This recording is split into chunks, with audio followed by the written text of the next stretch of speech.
Tous, j'espère que vous allez bien. Aujourd'hui, je vais vous présenter la recette de slow ou sfouf. Donc, c'est une recette 100% marocaine que l'on mange surtout pendant les fêtes, les grandes occasions et pendant le ramadan. Donc, c'est bourré d'énergie, bourré de vitamines et surtout de protéines. Donc là, on a 500 grammes de farine, 500 grammes d'amandes, 500 grammes de sésame, du miel, un verre à thé d'huile d'olive, un verre à thé de sucre glace, une noix de muscade, 2 cuillères à soupe de graines de fenouil, 2 cuillères à soupe d'anis vert, 50 g d'avoine, 4 cuillères à café de cannelle et 250 g de pâte de cacahuète, pâte d'arachide. Donc je vous mets tout ça en barre d'infos.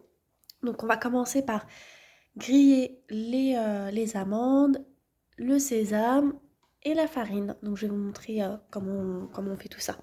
Donc voilà, donc là je vais commencer par le sésame. Donc vous mettez ça dans une poêle et vous remuez jusqu'à ce que ça prenne une belle couleur un petit peu marronnée.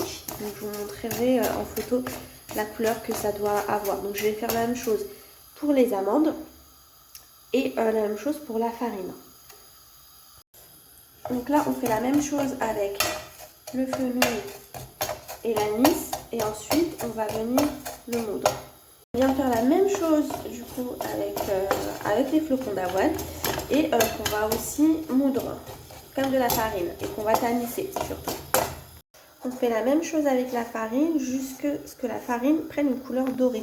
Surtout restez à côté de la poêle et mélanger jusqu'à ce que ça devienne doré. Ne laissez jamais la poêle parce que ça prend vraiment très vite. Vous voyez, voilà, c'est la couleur qu'il doit avoir quand on la fait revenir sur la poêle, une belle couleur dorée.